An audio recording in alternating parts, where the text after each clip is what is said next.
Hi, and welcome to the next instalment of An Atheist Reads the Hadith. So, let's jump straight in.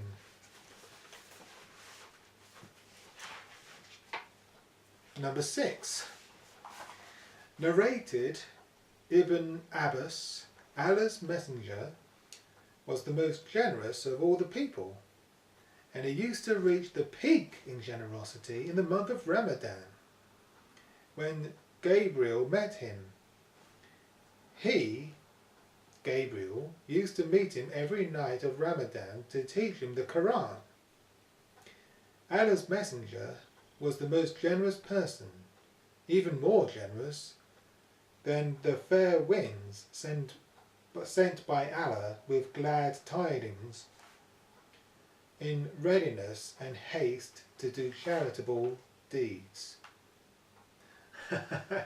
Okay, so apparently Mohammad was a very generous person, even more so during the month of Ramadan, because the angel Gabriel used to meet him every night of the month of Ramadan, apparently. And he was even more generous when Allah would send fair winds, which means rain, apparently. And he would be very ready and quick to do charitable deeds, it says here. Okay, moving on. Number 7. Narrated by Abdullah bin Abbas. Abu Sufyan bin Harb informed me, so this is hearsay, in other words, that Heraclius had sent a messenger to him while he had been accompanying a caravan from Quraysh.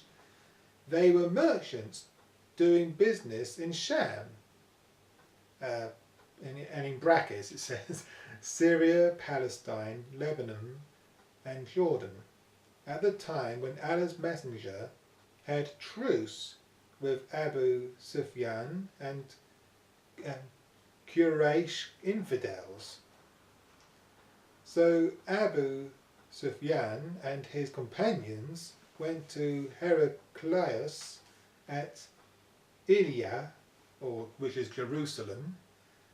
Heraclius called them in the court, and he had all the senior Roman dignitaries around him. He called for his translator, who, translating Heraclius's question to them, said to them, "Who amongst you is closely related to the man who claims to be a prophet?" Abu Sufyan replied, "I am the nearest relative to him amongst the group." Heraclius said, "Bring him," that is Abu Sufyan, "close to me, and make his companions stand near behind him." Abu Sufyan added, "Heraclius told his translator to tell my companions that he wanted to put some questions to me regarding that man, the prophet, and that if I told a lie, they, my companions, should contradict me." Abu Sufyan added, "By Allah, had I not been ashamed of my companions labeling me a liar, I would not have spoken the truth about the Prophet. The first question he asked me about him was this: what is his family status among you? I replied, he belongs to a good, noble family among us. Heraclius further asked, has anybody else amongst you ever claimed the same? In other words, to be a prophet. it says in brackets, before his, Mohammed's, claim. I replied, no. Heraclius asked, was anybody amongst his ancestors a king? I replied, no. Heraclius asked, do the nobles or the poor follow him? I replied, it is the poor who follow him.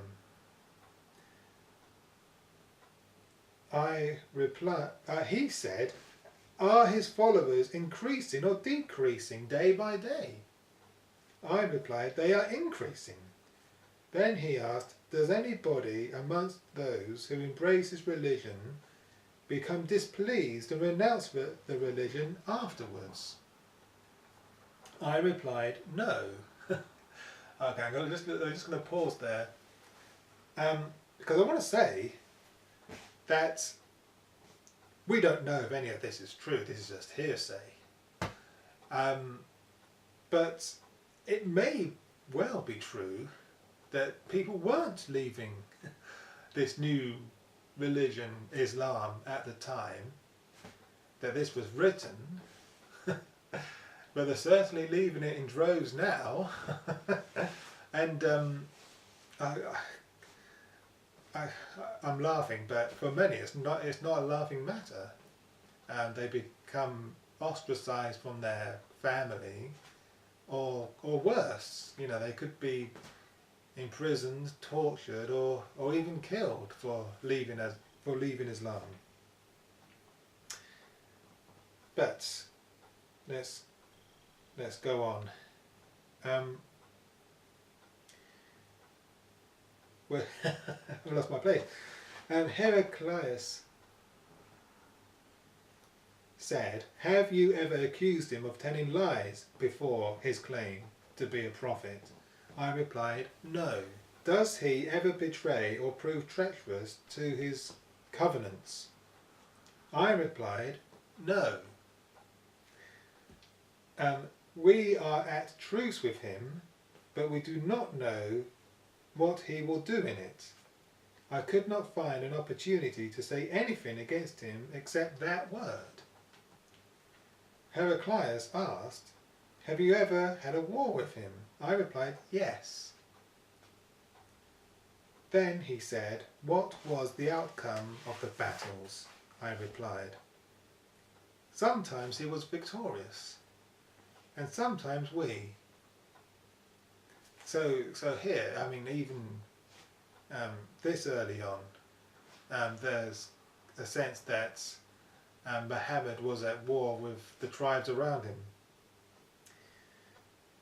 Heraclius said, what does he order you to do? I said, he tells us to worship Allah alone, and not to worship anything along with him, and to renounce all that our ancestors had said. He orders us to pray, to speak the truth, to be chaste, and to keep good relations with our kith and king. Heraclius asked the translator to convey to me the following. I asked you about his family, and your reply was that he belonged to a very noble family. In fact, all the messengers come from noble families amongst their respective peoples. I questioned you whether anybody else amongst you claimed such a thing. Your reply was in the negative. If the answer had been in the affirmative, I would have thought that this man was following the previous man's statements. Then I asked you whether any one of his ancestors was a king. Your reply was in the negative, and if it had been in the affirmative, I would have thought that this man wanted to take back his ancestral kingdom. But these are just Heraclius's opinions. Doesn't really mean anything. We don't even know if this story is true. This is just hearsay. But I'll let you decide that for yourself. I further asked you whether he was ever accused of telling lies before, and he said what he said, and your reply was in the negative. So I wondered how a person who does not tell a lie about others could ever tell a lie about Allah. Well, just because someone doesn't say a lie about one topic, it doesn't logically follow that he's not going to lie about a different topic. Mohammad may not have lied about some things, but he may have lied about others. He may not have.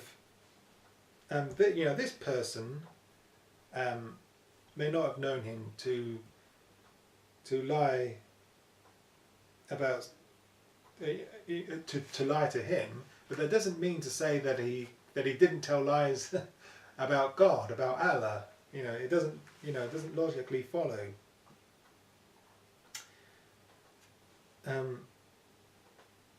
I then asked you whether the rich people followed him or the poor.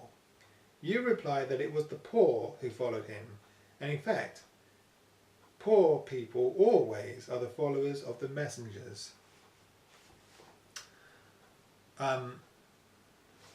Not sure how true that is. Again, this is only this person's opinion, if this person even existed. And there's no way to verify that. Then I asked you whether his followers were increasing or decreasing. You replied that they were increasing, which they may have been at the time, we don't know. But again, that doesn't prove anything. And in this fact, this is the way of true faith, till it is complete in all respects. In further, I asked you whether there was anybody who, after embracing his religion, became displeased and discharged his religion. Your reply was in the negative. And in this fact, the sign of true faith, when its delight enters the hearts and mixes with them completely.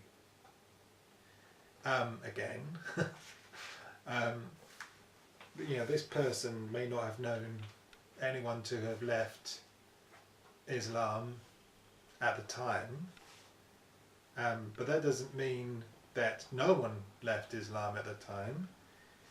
There may have been people who became displeased and left Islam that he didn't know about. And there are certainly many people who are leaving Islam, who today, who have left Islam, in the ages, since then. Yeah, this is quite a long hadith. So I think I'm going to leave it there. I've added a few of my own observations, and I'll let you draw some of your own conclusions. Okay, until next time, thanks for watching. Goodbye for now.